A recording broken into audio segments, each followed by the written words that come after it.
সবাই কেমন আছেন? আমি তো আল্লাহর অশেষ রহমত আপনাদের দোয়ায় ভালো আছি। আজকে এডিসে ডাল, আজকে ডাল দিয়ে পাটের শাক দিয়ে রান্না করবো।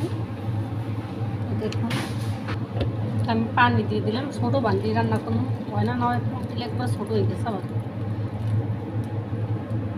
আমি পাতিলটা চেঞ্জ করে দিলাম, দিয়ে দিব একটু হলুদ,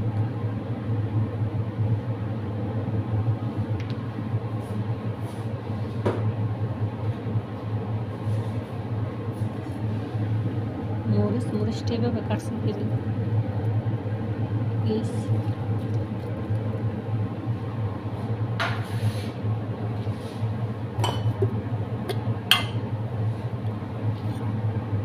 লবণ,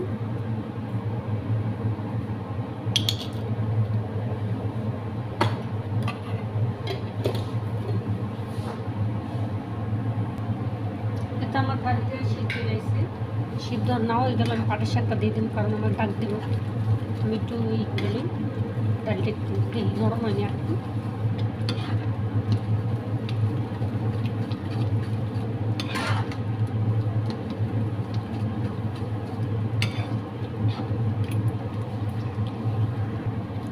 এই আমার পাটের শাকটা নরম হয়ে গেছে আর নষ্ট হয়ে গেছে আর কি, কোনোভাবে শুকিয়ে গেছে। এইটাই আর কি রান্না করে না পাইছি। রান্না করলে তিতা পাটের শাক ভালো, এটা তো মিষ্টি পাটের শাক। তবু আর কি আমার কপিলের লিখে রাঁধছে, ওই জায়গা থেকে কয়টা রাখছি।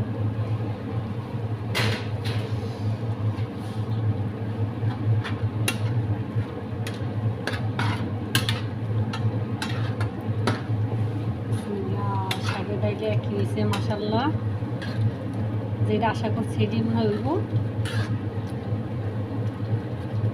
আমি দেশের থেকে পাটের শাক দিয়ে ডাল দিয়ে, সেই সময় তো মুসুর ডাল দিয়ে খাইতাম বড় ডাল, কে কী বলে ডালটি জানি না, ডাবলি ডালের মতো বড় ডাল, ওটা দিয়ে যেমন আমরা পাটের শাক খাইতাম, কিন্তু একবার এরকম করে রান্না করে খাইতাম। আজকে বেশি করে মুসুর ডাল দিছি,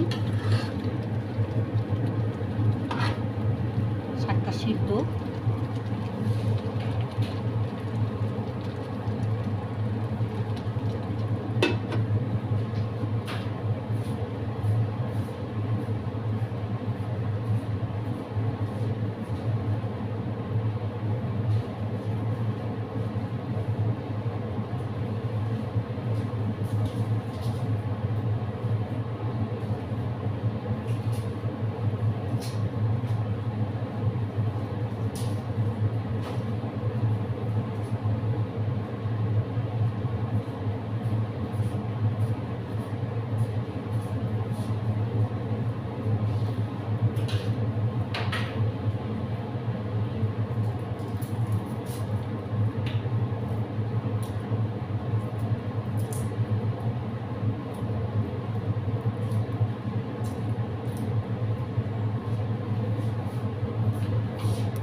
এই তো হয়ে গেছে আমার শাক, যে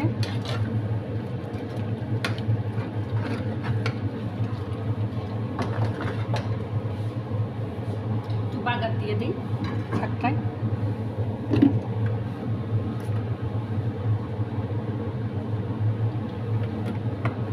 তেল নাই,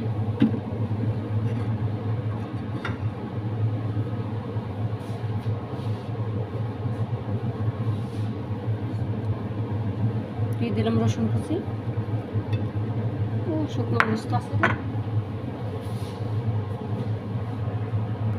দিয়ে দিলাম শুকনো মরিচ। আমার শুকনো মরিচের কথা মনে ছিল না, নাহলে শুকনো মরিচটা আগিয়ে দিতাম। ভালো আর মন্দ কোনোভাবে খাওয়ান দিয়ে বিষয়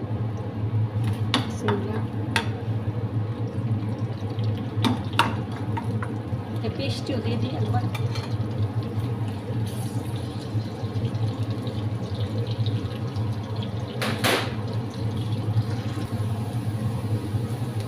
পাঁচটাও হয়ে যেতেছে, পোকা লাগবে। অনেক দিন পর পাটের শাক খাবো ইনশাল্লাহ। দেশে গেছি তাও আমি পাটের শাকের সিজনে যাইনি, পাটের শাক খেতে পারি নাই। হ্যাঁ সরি, খেতে পারছি, কিন্তু একবার লাস্ট টাইম একদিন একটু পাটের শাক আমার মা রান্না করছিল ওই দিকে। আমি আর খেতে পারিনি। অনেক দিন পরে এই রকমের ডাল দিয়ে রান্না করে আমি অনেক বছর পরে যে আল্লাহ যদি খাওয়ায় আমি খাইনি, আল্লাহ যদি আর কি খাওয়ার রিজিকে থাকলে ইনশাল্লাহ খাবো। তো আমার সাথে কে কে খাবেন চলে আসেন, আমি রিয়াদে আছি।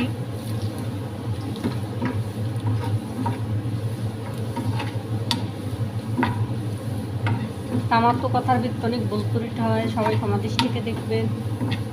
আমার ভিডিওটা যারা সাবস্ক্রাইব করছেন তাদেরকে অসংখ্য ধন্যবাদ, আর যারা না করছেন তাদেরকে প্লিজ তারা একটা সাবস্ক্রাইব করবেন। আমার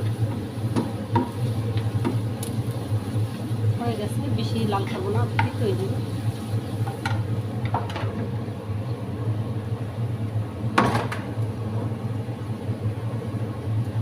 দিয়ে দিলাম আমি এই যে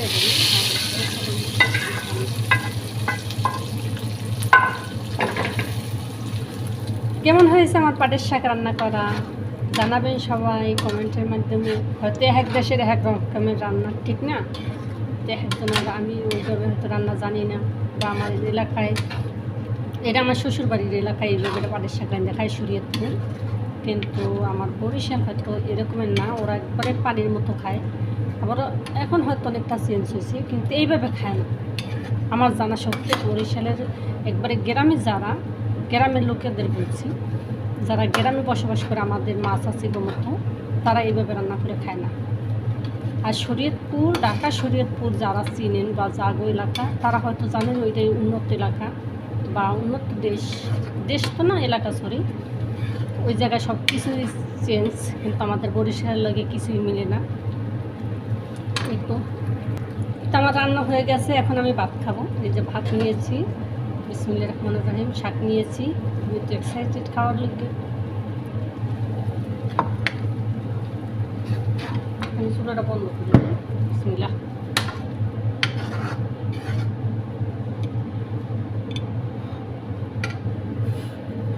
আমি এখন খেয়ে নিই, গরম অনেক।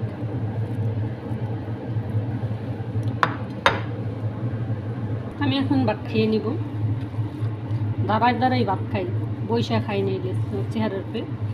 কিন্তু আমাদের সমস্যাটা বেশি সমস্যা কি, আমাদের জায়গায় রান্নাঘরের টেবিল নেই। কেউ জানেননি আরবি ঘরে রান্নাঘরের টেবিল থাকে না, আমি ফার্স্ট টাইম দেখলাম। তাই যে যাই হোক, আমরা তো খাদ্দাম কোনো রকমের।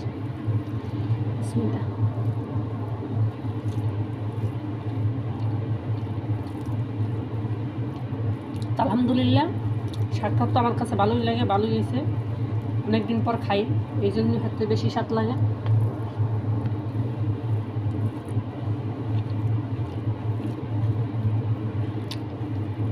শাকটা তিতে হইলে আরও ভালো লাগতো, কারণ ডাইলের পাটের শাকালে তিতা।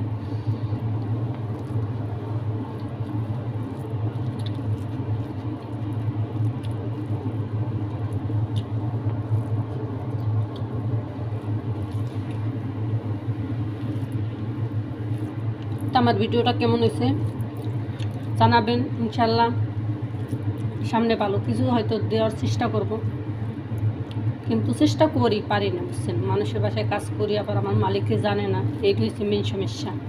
তাই ভালো থাকবেন সবাই, আল্লাহ হাফেজ।